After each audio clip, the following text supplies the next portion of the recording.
Galileo Interviews podcast. Today we have for the first time not one but two guests in a discussion split into three parts. Helen Rogers, Chair of the Institute of Physics Environmental Physics Group and consultant in education and atmospheric science, is joined by returning guest Lewis McCash, Chair of the Mathematical and Theoretical Physics Group at the Institute of Physics and Chief Scientific Officer at Sigma Solutions. Loads more information about each of the guests can be found in the description, as their accolades are too numerous to fit into a brief introduction. In part one of this series, we discuss interdisciplinary science. In the second, environmental physics, and in the last part of this series, we discuss some of the big questions of physics education. Enjoy.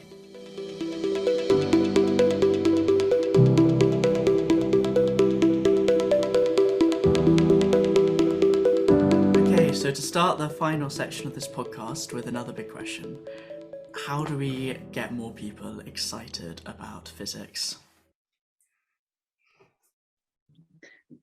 So we come back to this word we've used so many times in both the other podcasts, which is communication, awareness, curiosity. There are the other sort of words that we've used a lot, and they all apply. And I think we're not always very good in schools about identifying what physicists do. What are we? Where is our remit? People think, well, it's about Newtonian physics. And we just roll balls down a slope all day long and go, oh, look, it goes faster if the slope's a different angle or whatever. And yes, those are important experiments, and they help you question. I mean, at least that's what they should do. You're doing it to question things. And I'm not entirely sure they're always used in that way, but that's what they should be used to. And then you can start looking at further fields, and you start seeing that maths and physics and science is in everything around us, be it in the pottery that I do as a hobby, or the music that you might hear. Those instruments rely on years of development to incorporate, fundamental physics and maths into wave propagation for sound and so forth. And you start going, gosh, I didn't realize it was there. And it's very interesting, actually. There's been a huge increase in the number of people wanting to study biophysics and medicine and so forth as a result of the pandemic, because people have started realizing what biophysicists do, and that it actually has a really good purpose. A lot of people want to do things quite altruistically and want to help, and actually physics is a great enabler. I mean, we've talked about climate change and about environmental science. The truth of the matter is we wouldn't know about it if we didn't have physics and we didn't have maths to articulate it and to quantify it. And our solutions to problems such as climate change going forward will lie in an understanding of the physics. And that's incredibly important. It's often portrayed as being a difficult subject. Well, frankly, I found French difficult. So, it's what's in the eye of the beholder. And I think if we put this premise on it before we even begin, then we're in trouble. And because it's viewed as a difficult subject, it's therefore okay not to be good at it. And you'll often hear people, oh, I'm no good at maths, I'm no good at numbers, as though it's almost a badge of honor, rather than it actually being, I wouldn't say I'm no good at reading. You wouldn't dream of doing that, but somehow it almost makes you one of the cool gang if you're just not good at numbers. The truth is everyone's good at numbers, and actually even the way maths is portrayed, we often stream children based on their ability to memorize the times tables. Yeah. Don't ask me the times tables. It is not my forte. I really don't like mental arithmetic in that regard.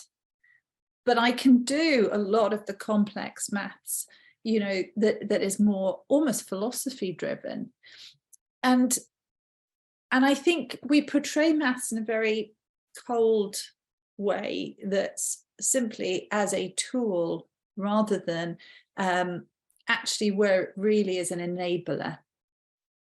And so I think physics, we need to demonstrate its interdisciplinarity, which we've already discussed. We need to show and demonstrate where it's used, and that's pretty much everywhere, as we've talked to. And we also need to do something which we've discussed as well, is we need to get away from the idea of there being this one perfect answer to things. Even me in school, I actually liked physics because I liked that there was a quantitative element, and I liked to know that I got something right, and I liked to know why I got it wrong equally. Yeah. But the truth of the matter is, life beyond the schoolroom isn't like that. And it's absolutely correct that when you get something wrong, it's more interesting as to why you thought the other way and why did you get it wrong. And that's a success, not a failure. Okay. But it's important to help people realize that there is no one answer, which is, again, talks about what we've discussed earlier in terms of the range of variability as to what the climate might look like in the future. Isn't a wrong answer. It's just demonstrating a range, and that's perfectly fine. We're happy, interestingly, we're happy to write an essay in English or in history, let's talk about humanities as well. We're happy to do that, and it to be a matter of your opinion against mine. I like Elizabeth Gaskell, and you like Jane Austen. And that's absolutely fine. We can have that debate. There's no right or wrong to that answer. But suddenly we get very defensive when we talk about, something in science. Is it better to put the battery before the capacitor or the resistor? And that seems to be a right or a wrong. And yes, there is an optimal, depending on what you want to do with that circuit. But it isn't necessarily a right or wrong, whether you put the switch before or after the element. So we need to move away from that. We need to think about how we articulate whether or not you've learnt something. That's another big point, because sitting a test and demonstrating you remembered something isn't the same as having learnt it. Mm. And so we need to articulate our learning in other means, be that through demonstration or through communication, like we're talking about now. There is no communication element necessarily within the physics curriculum or science curriculums in school, in the same way that you would stand up and recite a poem in English. Why not?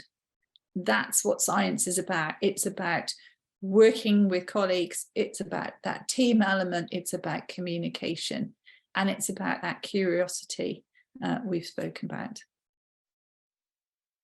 How do you think the syllabus, or the way, other than, I think that's a really interesting idea, having more communication and potentially, I don't know how that could be done, but presenting certain ideas to other students potentially, or those sorts of ideas. But how do you think the teaching could be adjusted, or the syllabus could be adjusted to encourage that sort of deeper learning, that deeper, to facilitate that deeper understanding of certain concepts, as well as the ability to see the bigger picture on things instead of just the right or wrong?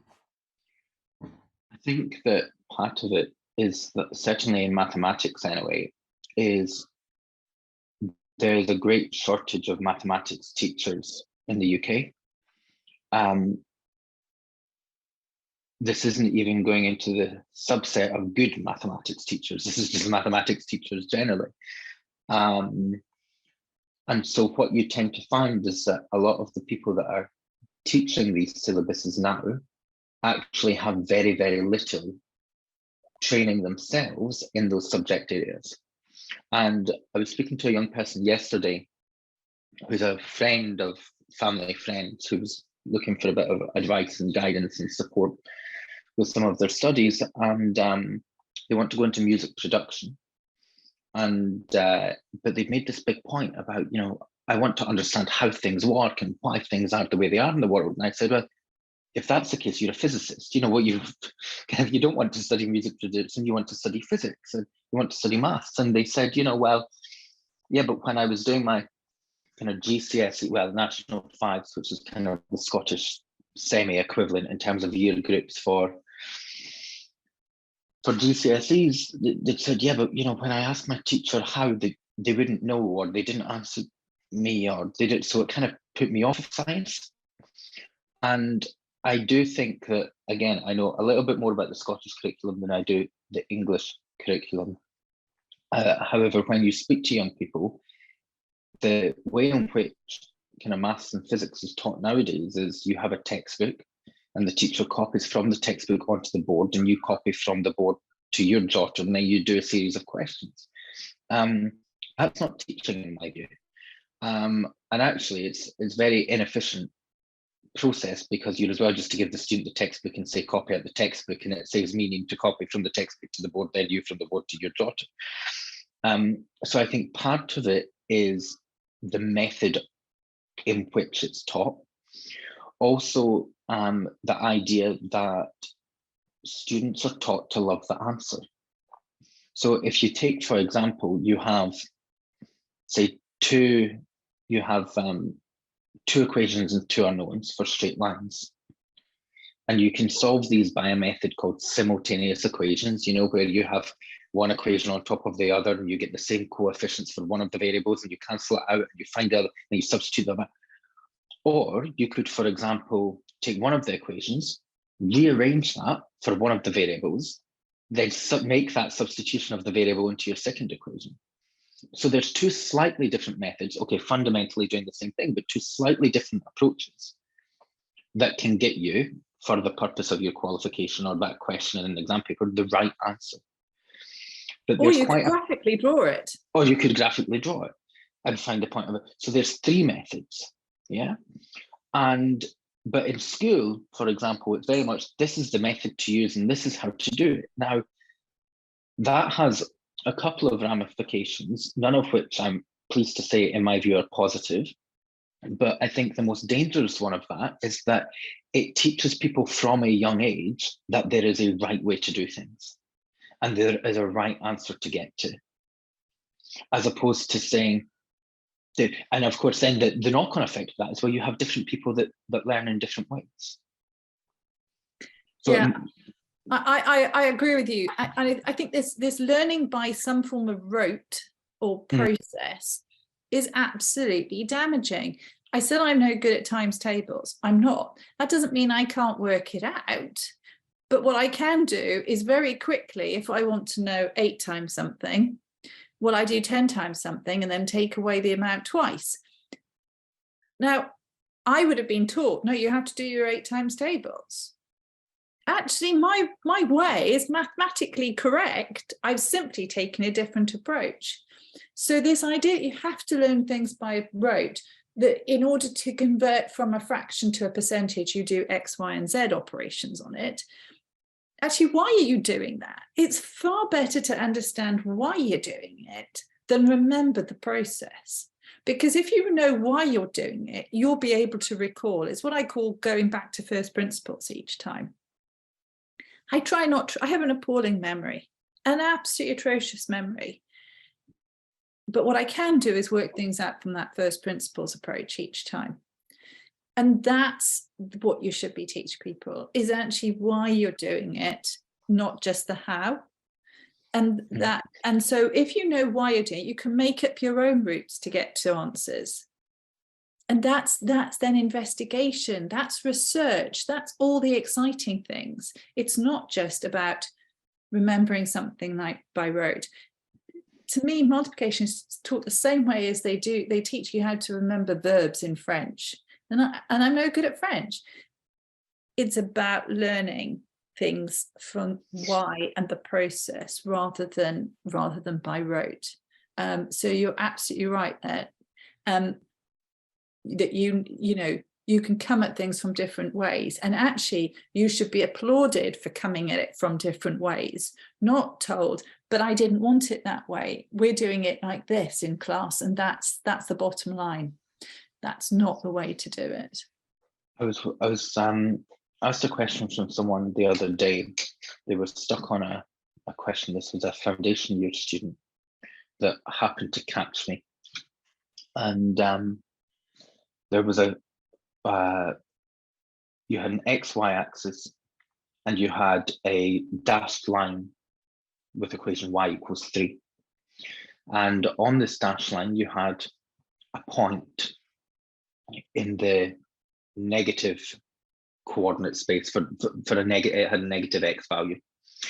And it had a cubic function that went from this point to the y-axis, and it had a quadratic function that also went from this point to the x-axis. And I asked you to find the coordinates of the point. And we went through it, but we have this y value, y equals 3, and they didn't understand why you were setting y equals to 3. And their comment was about, when I learned this in school, or whatever their comment was, we always set y equals to 0 when we solve an equation. You know, if you've got a quadratic set. I said, okay, but why are you setting y equals to 0? And, you know, in the most basic way, the reason we set y equals to 0 is because we're looking at the points at which that curve crosses the x-axis, which is consistent with where y is 0. Now, that's not actually that difficult a concept to spend 5-10 minutes to teach. But I'm convinced that had that student had been taught why, for example, you set y equals to 0, they wouldn't have had any concern about why, in this example, you set y equals to 3, because it's the point at which you're actually looking for the intersection in the graph. But they really struggled to understand this because their whole teaching or their whole learning was based on, well, if I want to solve an equation for x, I set y equals to, and that's the process. You know, and the difficulty is, I mean, again, I don't want to get into a parenting debate, but if you look at young people nowadays, you see 8-year-olds with the brand new iPhone.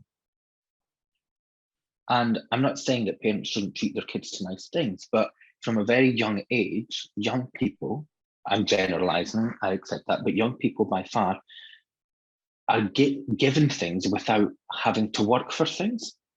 So by the time they get to their GCSEs, a lot of them just expect to be spoon-fed the information. And they are spoon-fed the information by this process mechanism. So when they come up to university, first-year undergraduates really struggle because they're then put in a situation where they're asked to do a calculation, and they freeze. You know, they struggle. Okay, yes, it is true to say at and even this is subjective, but generally accepted higher reputed universities, the students that are being accepted into those programs will be a bit more astute and therefore will manage to actually put the time and effort in. So I am generalizing, but I think the whole societal impact of this idea that, you know, well, I can just learn this process and apply it, you know, is kind of degrading. I mean, certainly last year, the SQA, the Scottish Qualifications Authority, cut out, I think, as much as 53% of the A-level equivalent, the higher syllabus in mathematics, and the other 47% they gave formulas for. So nobody actually, so they cut out all the difficult stuff, all the problem-solving questions, and for the rest of it, they effectively gave the answers by ways of the formula sheet. So all these students that have got, for example, A's that are now getting into university, even to study, not physics and not maths, but they need to maybe take statistics as an optional module, or they need to be able to do stuff like algebra. They're really struggling. So the making of things easier for people is actually more detrimental.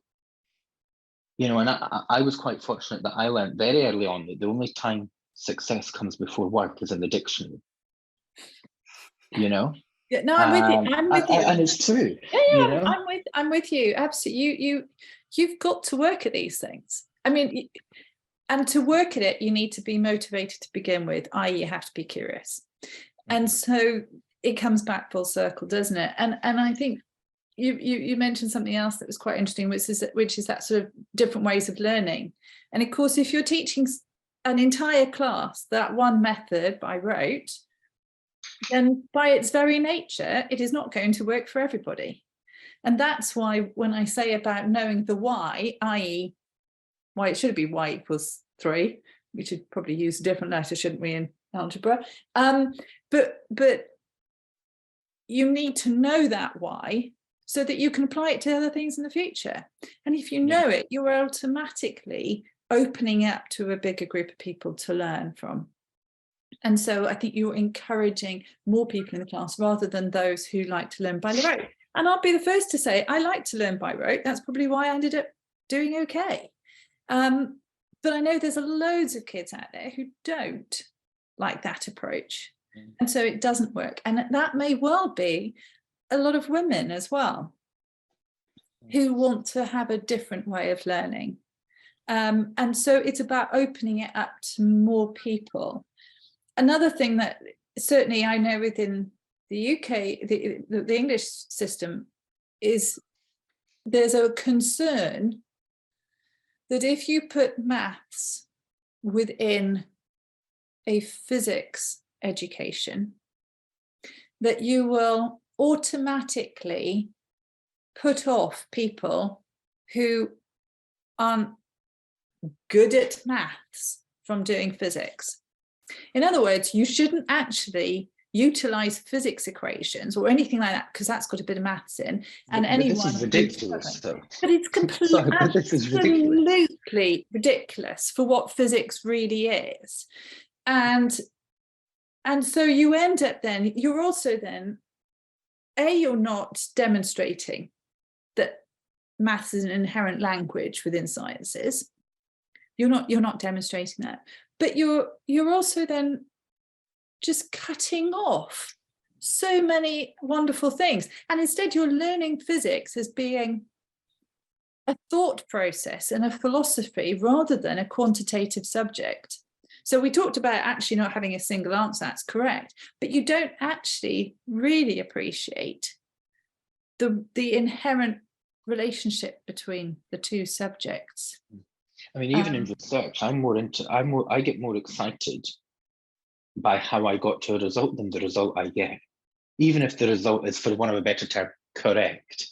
To use that, right? Actually, the certainly from I don't know, maybe I feel this a bit more strongly coming from a background in mathematics, but actually, where I think the result has exciting meaning in terms of the result is when I think about the physics. It's the application, it's that interdisciplinary boundary between maths, physics, biology, chemistry, whatever it is. That's where the result becomes interesting. But actually, if I do a calculation and get a result, and it's, let's say, a good result, or a result that tells me something new about the system that I'm describing in some ways, that's a lot less fun than the 3-6 months I've spent doing the calculation. Coming back to, again, Helen, what you were saying about this idea of taking maths out of the physics curriculum, it's the same with engineering. But students go to university to do engineering, and then they get shocked by the fact that they need to do maths. And I think what would be highly advantageous, but it's a logistical problem to do. But even every student that goes into A-level maths, for example, when they first start the beginning of their first 2 years, what really they need is somebody from a university to come in and spend an hour giving an assembly to the whole year group and say, forget about everything you've learned. We're going to talk about what the ideas of science are about. We're going to talk, what is maths about? What is physics about? Because it's not about whether you can differentiate or integrate. It's not about whether you can do a proof by introduction or a proof by contradiction. That's not what science is about. And I think that part of the difficulty and the problem, specifically in secondary education, is it is about getting a grade. You know, we want our school to look good on paper, so we need to get as many students to pass as possible, which is a real shame, because it demotivates students, because students don't, I think, have an appreciation for what science is actually about. You jump in a puddle as a kid and your parents tell you off. That's, you know, because your clothes will get wet. Well, that's an experiment that you've inhibited. As a young child, you just want to see what it's like to jump in the puddle. Now, you could take that to the extreme and say about, for example, putting your hand on a radiator. You know, but if you put your hand on a radiator and the radiator's hot, there's a kind of more dangerous element to that. And so there are scopes within which you might want to inhibit experimental practice for young kids. But from a young age, you know, it's almost like there's a subconsciousness to not be inquisitive in some ways, you know? I remember my first introduction to physics, though I would never have known it was called physics at that point, was measuring water into cylinders and volumes, and getting really annoyed as to why people kept telling me a kilogram of feather is equal to a kilogram of stones. That can't be the case. It simply can't, type of thing. And that well, why? Well, why is it, you know, and that sort of level of inquisitiveness, as you said, that experimenting that was so good. And to be fair, I think it's still done actually in sort of the primary and junior school level, that playing in the sandpit type of approach. I think where we lose it as we go higher up the school and we become siloed into these subjects, rather than looking at the interdisciplinarity of them, as we've discussed, and the sort of applicability of them going forward as well. I mean, it slightly frustrates me that just about every young person I meet who loves science, who loves physics in particular, what bit of physics do you love? They all love astrophysics. Nobody ever tells me they love atmospheric. And I think that's a media thing as well, though, because that's how physics is always portrayed. But, you know, if you say to somebody, okay, so what's actually involved? What does a PDRA do in astrophysics? And they say, oh, actually, what they do is, I'm going to get into trouble here, but they're a glorified data scientist. And I don't mean that in a rude way, right? But all they do is look at data and do, data analysis all day, right? Absolutely, it's a really good thing to do, but it hasn't got the cachet and the glamour that you would necessarily assume from the start. Exactly. No, 100%. And this is, again, the perception of what science is actually about, what physics is about, what different branches of physics are about. I mean, if it were up to me, I would rehaul the whole education system, but I'm not. So, but I do think that the secondary school education system has been, rightly or wrongly, I don't want to say designed specifically, but it has adopted this framework of get as many students to get as many good grades and pass as many exams as possible with the highest mark. And as a consequence of that, that's very much to a disadvantage of individual students to science and to society. I mean, I've said it for a few years now, I genuinely believe that as time progresses, so in the next generations, you will find that more people will become less intelligent, and I use the word intelligent very loosely there. But more people will become less intelligent, but the smaller proportion of intelligent people will be of higher intelligence. So I think as a society, we're probably getting dumber. I think that's what I'm saying. In this country are in uni than ever before as a proportion. Say that again, sorry? And just as a counterpoint to that, playing devil's advocate, more people are in uni in this country than I believe as a proportion than ever before.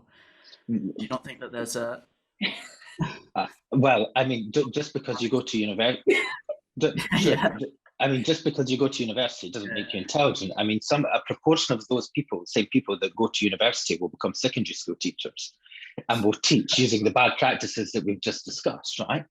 So I don't think that it's necessarily true to make as a counter argument, well, more people are at university. But of course, more people are going to university because more people are getting higher grades.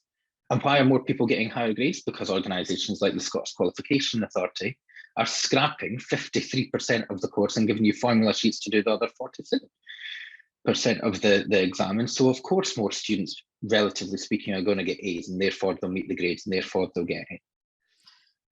Do you think it's better or worse then to just make the exams harder? Like you spoke about this rote learning. Would it be a good thing to make the maths exams say you can't I just think, yeah, learn a bunch of problems and solve it? It needs to be problem yeah. solving, but that would inevitably make it harder. For me, I think that exams should all be open book, but they should be made more difficult.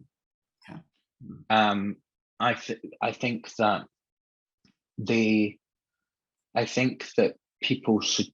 I think that the education system has to be engineered in such a way that young people are trained to be able to think for themselves much more earlier on. And the way you do that is by introducing problems to them and making them think about it.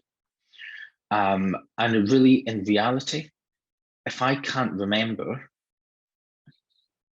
the speed of light, for example, right, 3 times 10 to the 8 meters per second, I deliberately picked a value I knew that I knew, for example, there. But, if I couldn't remember that, in real life, whatever that means, right? But in real life, I can just look it up. But do I solve my problem as a researcher in science by knowing or not knowing the speed of light? No, I solve it by my ability to have an idea. And, I think on that point of ideas, what people don't understand, science is a very creative process. There's quite a lot of art in science, dare I say it. And it was Richard Feynman that said about, you actually have to have a lot of imagination to try to understand what the world and the universe we live in is really like.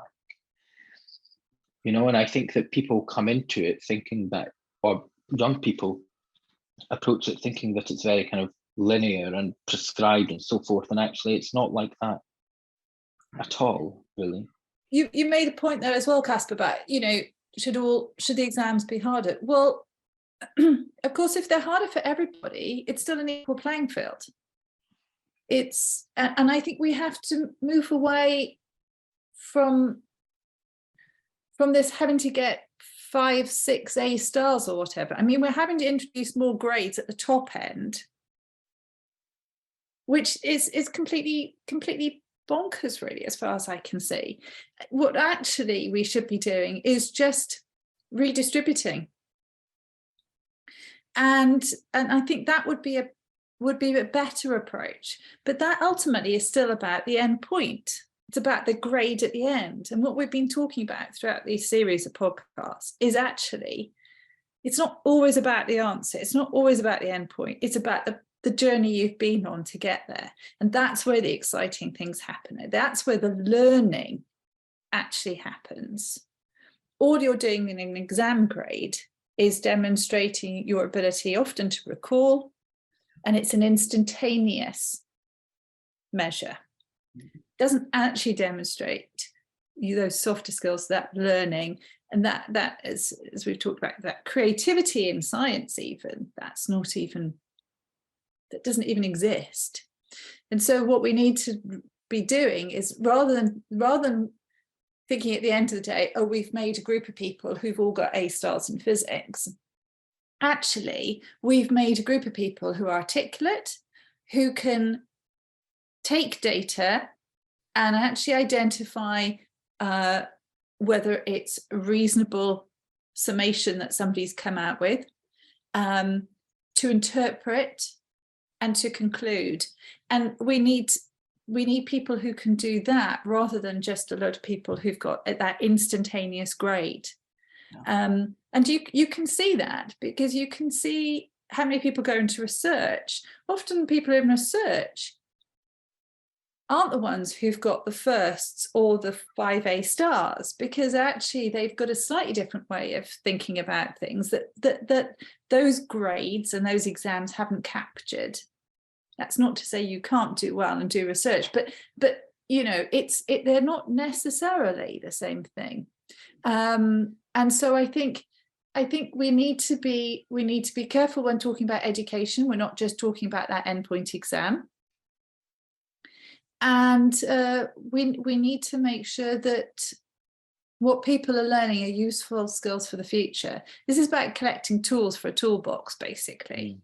It's not about having just created a bridge. It's about how did you go about it? What tools have you got in order to do that? That's far more interesting. And actually, in that regard, I think I don't know if you have up in Scotland, but certainly in England, the extended project qualification, the EPQ, is actually quite useful, which is worth half an A level and allows you to explore subjects beyond your school curriculum. We don't have that, but I certainly think it would be a good thing for the reasons you mentioned. And you know, I'm not embarrassed to say that, you know, in terms of exams, I wasn't ever the best person at exams. In fact, when I got a reference from my master's supervisor for my master's project, when applying to PhDs, he had written somewhere in the reference, he'd written a lot of nice, good things in the reference, but he actually put a sentence in it, and it was something to effect of, Lewis does very well, blah, blah, blah, blah, blah, whatever it was. And is a lot more able and capable than what his, I think it was mediocre or modest transcript would suggest, something like that, you know? And it was true to, you know, I'm not the best person at doing exams. You know, I find them quite stressful. But actually, in terms of research, I am very good at having ideas and being able to develop those ideas and collaborating with other people and so on and so forth. So I do think it's a different kind of skill set. And even now, if I read something and I can't quite follow it, I will derive it myself, or I'll go through it myself, rather than just take it as read. It feels somewhat like the whole thing of, okay, well, how do we ask the right question in science, and not just having it about the answer. It's like exams aren't necessarily the right question to be asking, not the right metric or question in the metaphorical sense. I think that those points about creativity that both of you made are really impactful. Yeah, definitely. I mean, I gave a talk a number of years ago, and the title of the talk was exams. Do they test what you know or what you remember? And actually, and this is going back about a decade, and actually now I'd probably, if I was giving a similar or the same kind of talk again, I'd probably extend that to say exams, do they test what you know, what you understand, or what you remember, kind of thing? Because actually there is a difference between knowing something and understanding it. But I do think that it gets to the point in a degree where you can't not understand it. I mean, scientists are very clever people. And it does get to a point that if you, for example, you can't fumble your way through physics, you know, I mean, or mathematics, I think, you know, there are two ways to be good at maths, for example. You either need to actually be good at maths, or you need to fake being good at math. You know, you need to pretend to be good at maths. And the pretending to be good at maths only works for so long. So actually, the way to be good at maths is just to be good at maths, and that does require work, and that requires perseverance, and that requires, you know, even at secondary school, maths was not my highest grading subject. You know, but that doesn't make that system of assessment is inconsistent with my ability to be a scientist in that regard. And I don't know, Helen, if you see a similar thing with, you know, because you have a lot of experience in the education of physics and even just myself, I was thinking to myself, I was talking to some young people the other day and about, you know, what makes success, whatever field you do. And I think it's perseverance, because if you have a talent for something, at some point it's still going to get difficult. Yeah, that initial talent is brilliant. It starts you on that path, but at some point you'll meet people who've got maybe a little bit bigger talent, who've just worked really hard, and perseverance is the greatest attribute I think you can have, particularly as a scientist, because you're going to hit dead ends, brick walls, whatever you want to call them, and you're going to have to keep persevering. And so you've got to have that level, and you've got to have that curiosity. And I wasn't the highest of achievers in school, but I made pretty sure that I worked hard and I persevered and I had a curiosity to do it, and you need those.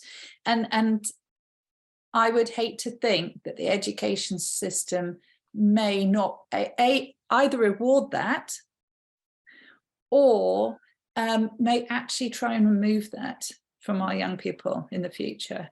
Yeah. And again, you know, I quoted earlier Feynman, and I quote him again, and I think he said, you know, there are no miracle people, I think is the way he described it.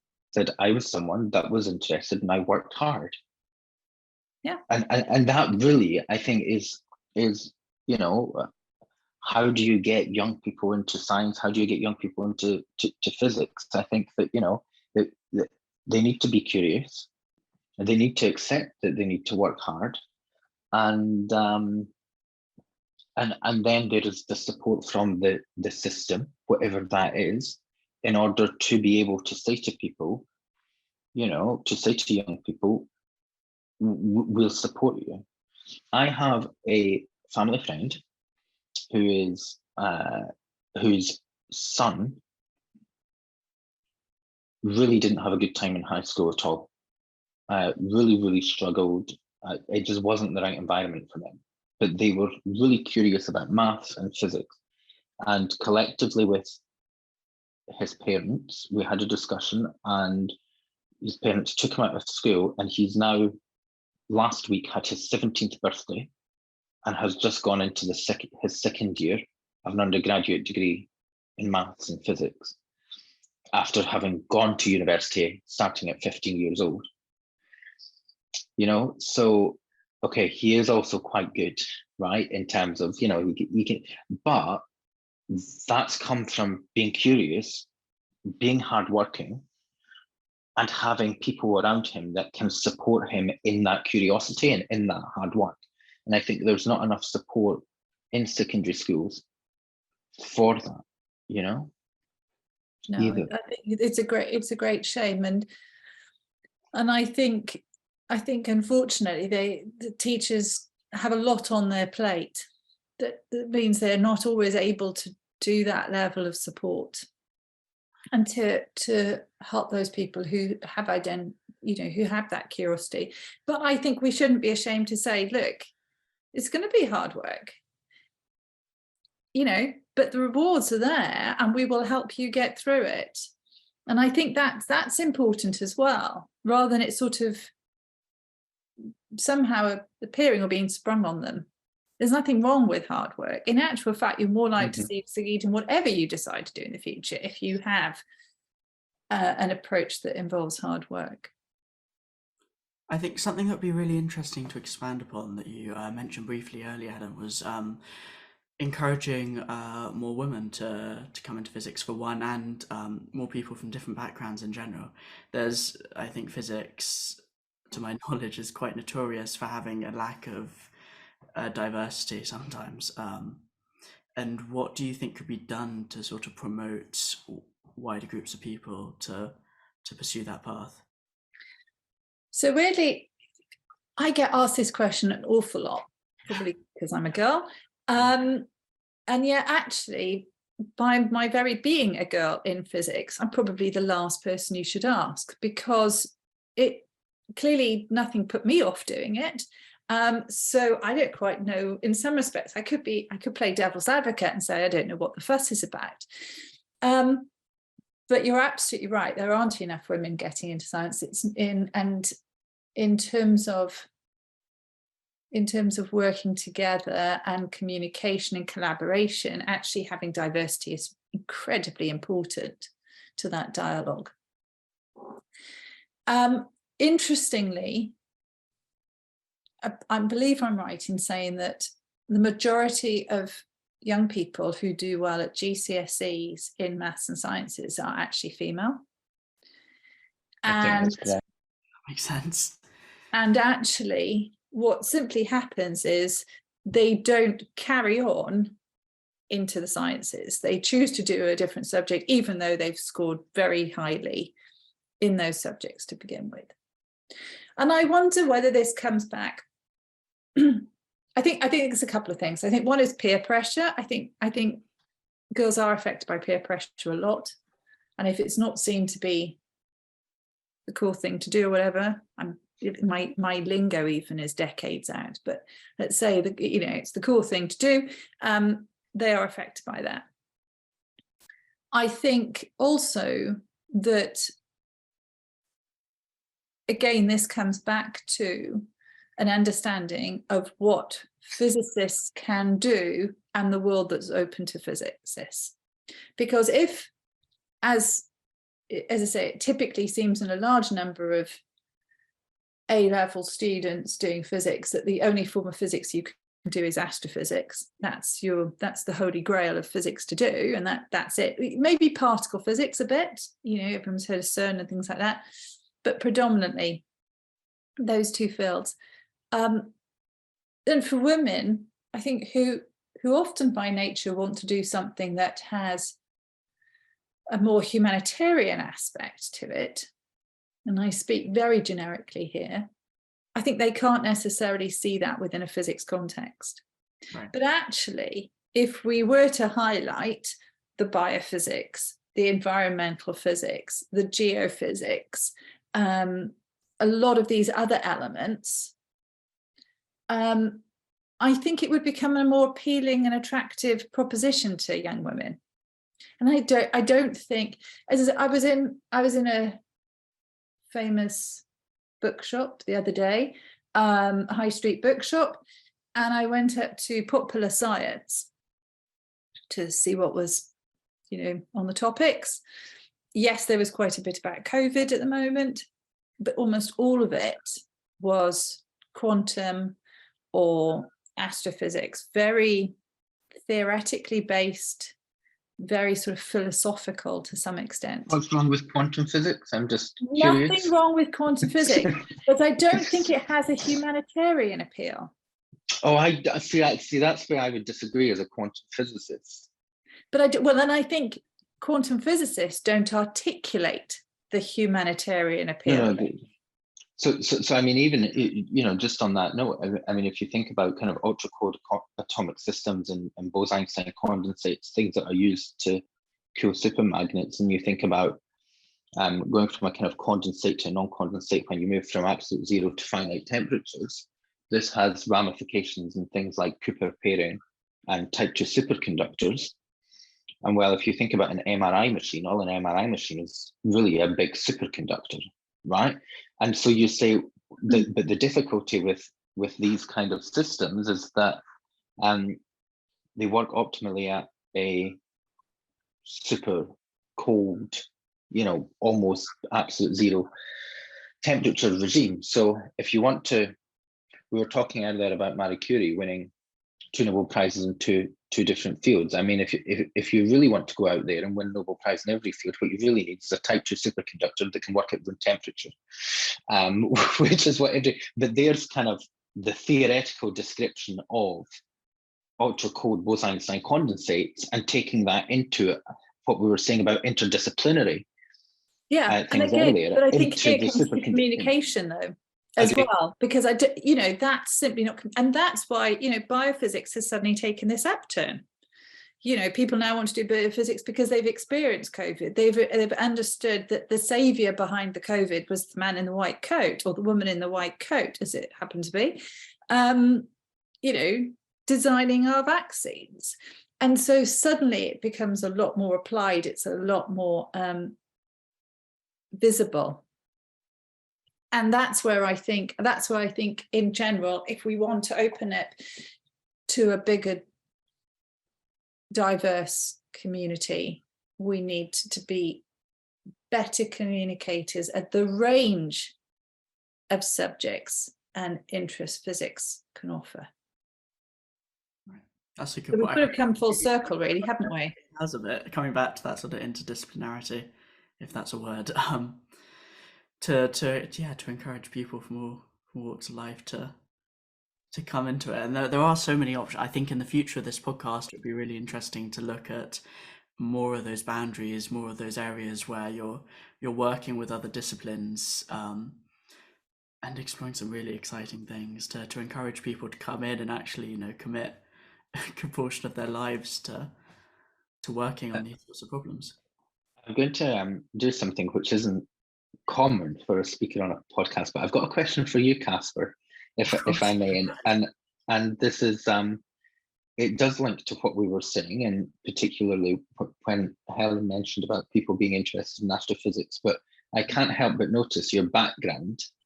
Yes, is some sort of nebula, I think. But so maybe this has been a deliberate choice because young people in physics think of space and so forth. But I suppose my question is, I was curious why you picked that background, because it seems to actually tie in with the, without sounding callous, the stereotypical, I think I want to go into astrophysics, right? I think I want to go into space physics, rather than what physics is about. So I'm totally reversing the tables here. But I was really just curious as to why you picked the background you did. It's lovely, by the way. But, it wasn't out of any deliberate thing to point towards astrophysics or anything like that. Astrophysics is probably not the field of physics I want to pursue. To be honest, it was mostly because I thought it looked cool and it would attract people, which it is. At least these sorts of images, they can be very, like, they are these very romantic images, as we spoke about before. And I just thought it would look pretty cool as a background, and it's something that a lot of people instantly relate with physics. But it does kind of play on people's assumptions about it already. You have a point, and it does kind of play into what we were talking about. Fair point there. I was just curious, as I said. Yeah. So I think to finish off the discussion, what might be interesting is how would, if you did have absolute control over the education system and you could completely reform it, what are the couple of things that you would do immediately to improve things? I'd love to answer that, but I don't work on Wednesdays.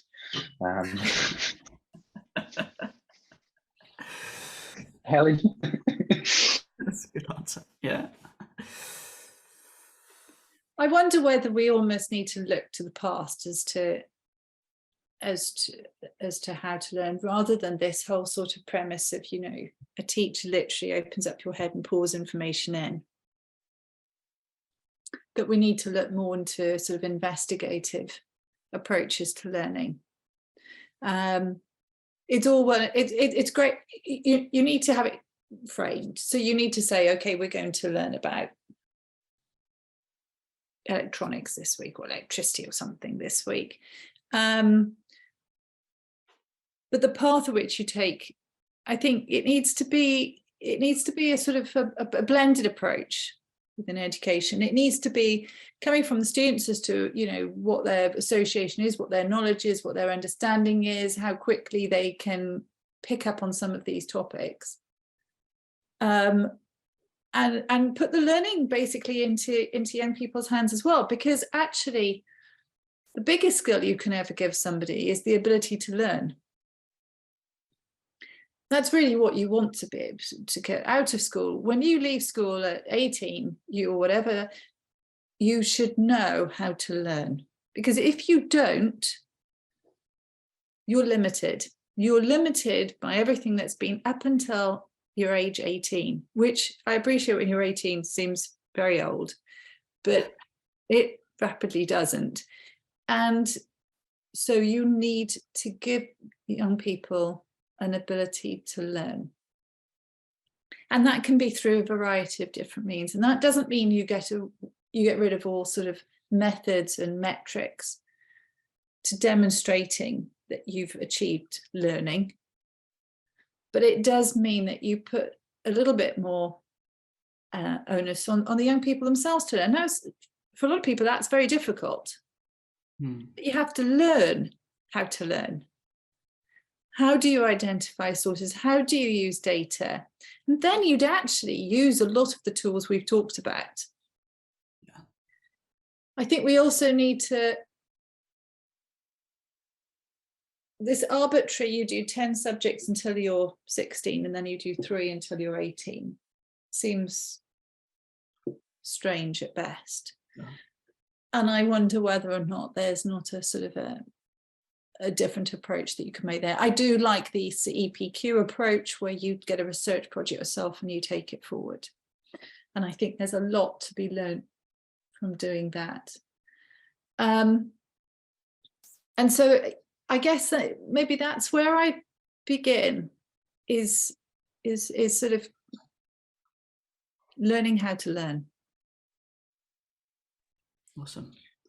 No, I think you're right. I think the difficulty is that it comes back to what we said earlier, is that young people nowadays are so conditioned into being spoon-fed and into, you kind of need to change the cognitive behavior of young people in order to get them into that framework. And as I mentioned earlier, when you go into, say, first-year undergraduates or something, they're so opposed to actually wanting to do any work, because actually relative to what they perceive to be work, they've not done very much. So, and we said it earlier, doing good science is hard. It's not easy. It does take a lot of work. So I do think there has to be that kind of change in mentality in some sense. But I really don't think that the education system prepares young people actually academically very well, but also I don't think that it teaches young people about what, I studied at high school, I studied history for GCSE, well, again, the equivalent in Scotland, but I didn't take it for the higher level. But first year, we got a year of World War I. Second year, we got a year of World War I. Third year, we got a year of World War I and a little bit of World War II. Fourth year, we were really pushing it out, and the year was split in two between World War I and World War II. And I think very, very vaguely, we got told that the Falklands War existed. And we got told that there were a group of people called the Jacobites, and that was it. So not that I'm not swinging into a political debate, but not that I'm kind of pro Scotland nationalist, but even in this context of Britain as a nation, in a subject like history, it doesn't appear to me that actually we're taught about a breadth or range of history. And so it seems to me that, there are, I think that students should study all sciences to A level. Okay. If not for the very least, just to come into the world a little bit more literate about science. You look at the COVID pandemic and the vaccines, and people don't understand what a vaccine is. I'm not even talking about at a really pure scientific level, but you would hear people saying, for example, I've been vaccinated, therefore I can do what I want, and I can go out and I can party. Well, a vaccine doesn't stop you from being infected. It doesn't stop you from transmitting an infection of a disease if you have the disease. At best, what it will do is reduce the symptoms for you as an individual. But this misunderstanding or this misconception that a vaccine is going to fix all the problems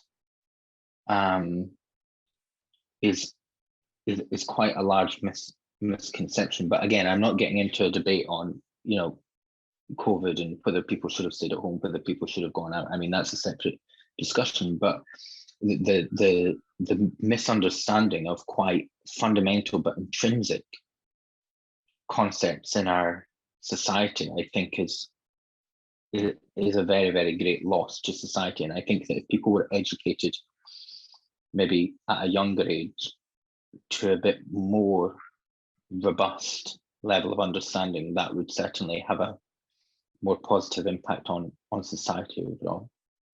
I really like your word there, robust, actually. So my view is a lot of what they learn is now very superficial.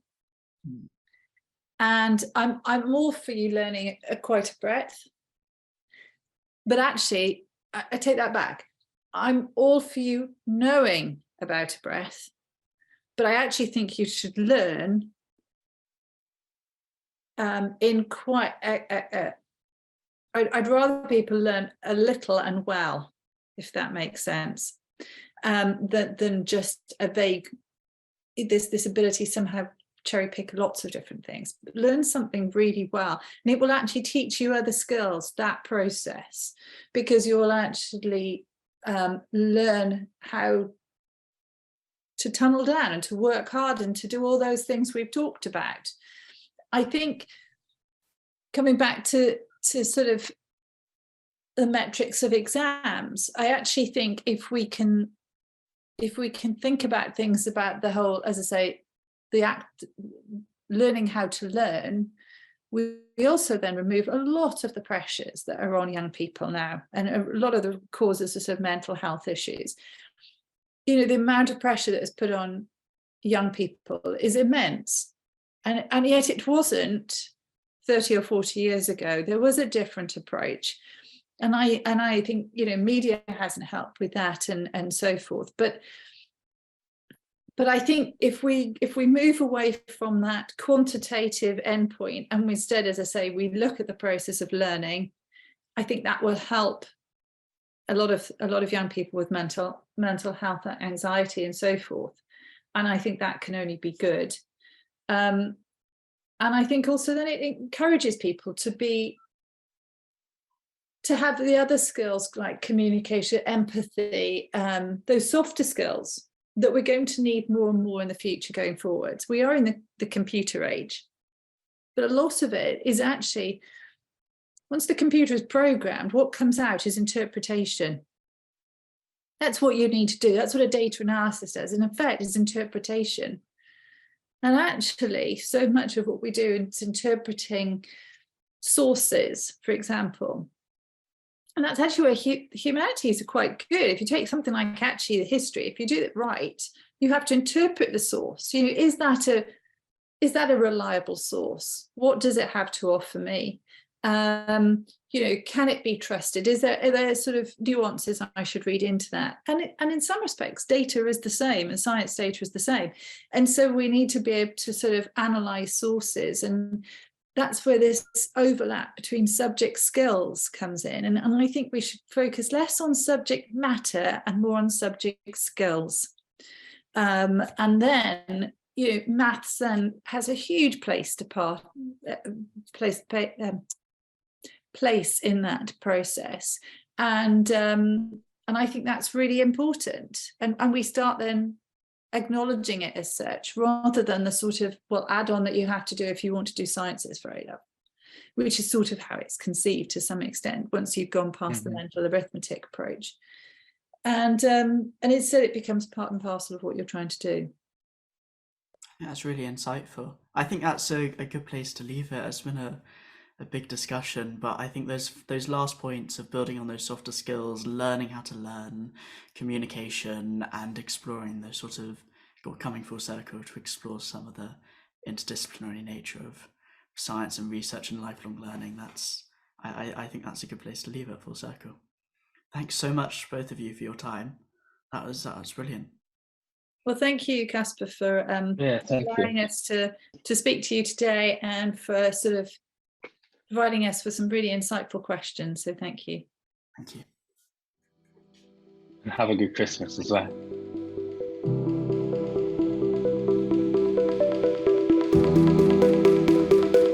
I hope you enjoyed that as much as I did, and I hope you're able to check out the other 2 episodes in this series, as well as the other Galileo interviews. Please like, share and subscribe. Thank you for your support, and see you in the next episode.